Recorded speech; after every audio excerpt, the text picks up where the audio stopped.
In the United States, what should you never do? Don't try to bribe cops when you get pulled over. I had some Argentinian friends immediately pull out their wallets and start pooling their cash when they got pulled over once. Fortunately, someone in the car noticed and told them to put it away immediately. Not just bribery. Apparently in some countries, if you get a ticket for something you can actually pay the fine to the police officer on the spot. NFL kicker and Raiders legend Sebastian Janikowski was arrested and almost deported back to Poland for trying to bribe a police officer, until he convinced the court that he just thought that's how it legitimately works. It works here in the States some places too. Got pulled over for speeding in NM coming home from snowboarding and Tri-Cop said we could pay right then on the spot or spend the weekend in jail waiting for a judge. He gave us a receipt, so I assume it was actually legal and not the fucking highway robbery it felt like. I thought this was an obvious one, but my German exchange student would very casually walk on / through people's properties, even going so far as to walk up to their houses in the middle of the night. This is a huge no-no unless you need help. Just casually walking around on people's properties would make them think you are looking to rob the place. When I was a senior in high school, there was a German foreign exchange student named Benedict. He was staying with the family of one of my friends. On his first day there, he walked into the upperclassmen lunchroom, sat down, pulled out his bagged lunch, pulls a beer out of the bag and just casually starts drinking it. Everyone went apeshit and a teacher came over and made him give the beer up. Evidently his host mom told him his lunch was in the fridge and to grab a drink too. So he grabbed a beer. As a Canadian crossing the border to the US, don't act fun or funny with the border patrol. Give them your passports, tell them what you're doing and such. They're hardasses. I remember interviewing for my Nexus at the border. With the Canadian agents it was all jokes and asking the required questions in a light tone. The American side was so serious, I got so nervous I gave a wrong answer and had to correct myself.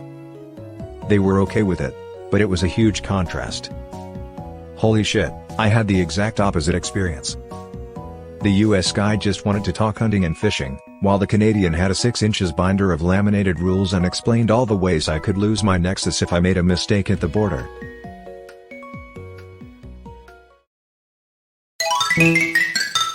Don't try to cheat the IRS. They will fuck your life into oblivion. Do not intentionally cheat or run away. My dad filed wrong for years, ended up paying a massive debt.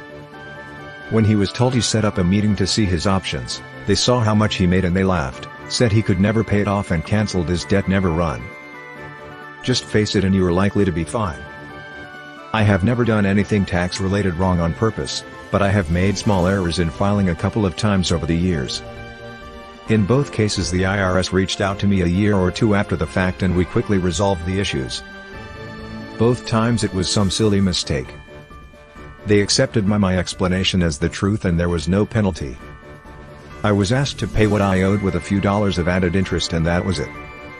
Overall, they were very professional and easy to work with. Get into a fist fight. In some places that isn't a big deal. Here it has significant legal issues. And the other guy might be carrying and you could get shot. Just walk away. Not to mention, one-punch manslaughter is not uncommon. Get in a bar fight, land first punch, dude goes down and hits his head on pavement or the curb and dies or becomes a vegetable. Not only do you not want that on your conscience, that's a good way to ruin your life with a felony charge and prison time. Or it could happen to you. Fighting is not like the movies. All it takes is one blow to the head and your life could be irrevocably changed forever. Edit, added a word.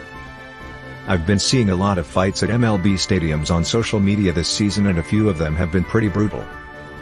Getting KTFO because you were wearing the wrong jersey seems like such a fucking waste. These are grown men, they should have outgrown this bullshit, but here we are.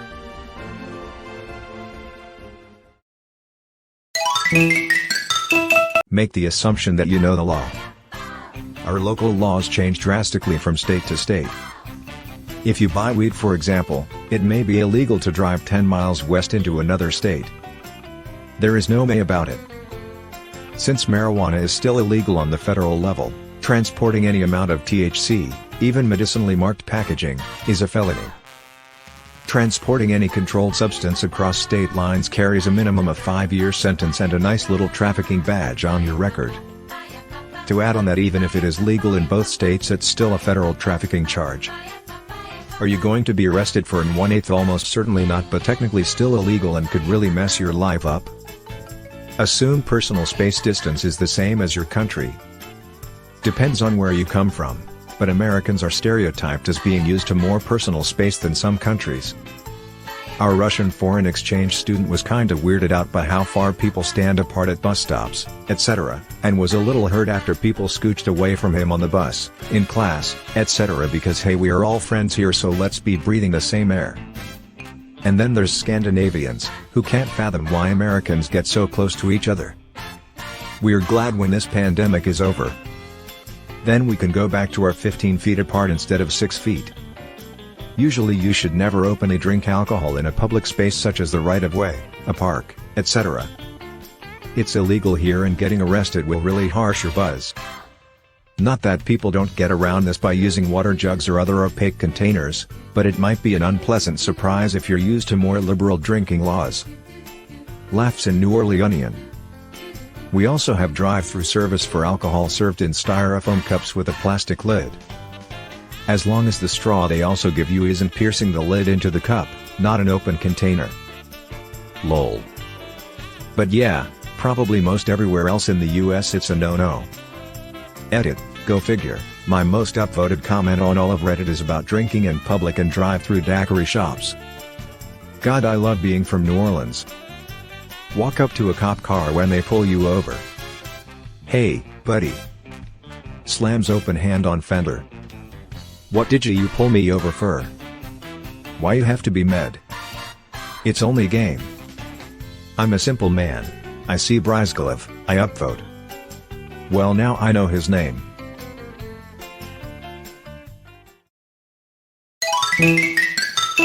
Get out of your car and approach the cop when being stopped by a cop unless told to. Edit, just added the missing second P in approach. This is a good one. It's a great way to get tased, pepper sprayed, or shot in the worst case scenario. What's the best way to handle this, though? I'm from EU.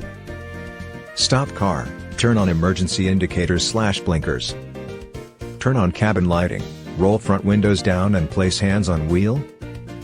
Walk around naked. There's places for it. The annual Naked Bike Ride in Burlington, Vermont is a thing. There's something like that in Seattle too, at least there used to be. Pretty weird to see as a 10-year-old on a family trip. I forgot about it until reading your comment, haha. You got to see a lot of gray anatomy. Do not argue/fight/run away from law enforcement. Shut up. Stay put. And talk to your lawyer. You ain't arguing your way out of that situation, Sylvester Stallone. Better call Saul. You can't outslip Slippin' Jimmy. I watched all of Breaking Bad and I never caught that Saul Goodman was a play on It's All Good Man until the very first episode of BCS when they showed the flashback in the alley. My mind exploded and then I felt so dumb.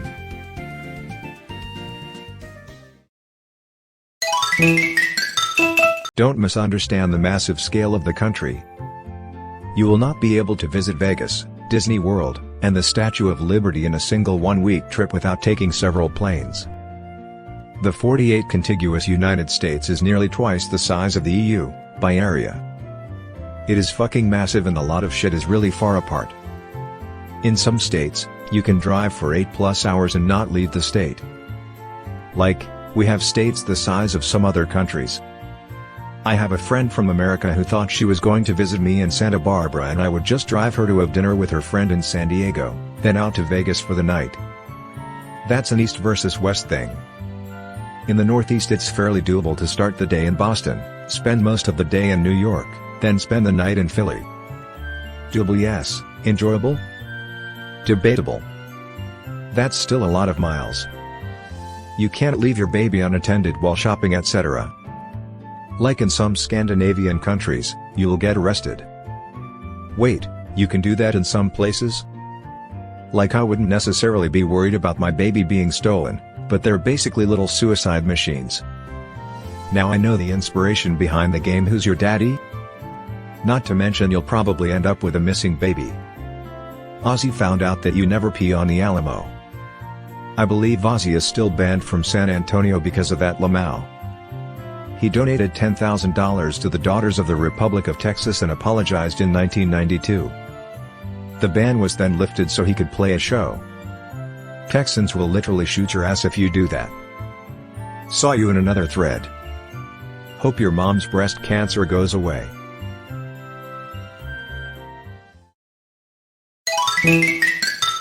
Take sticker price at the store as the final price.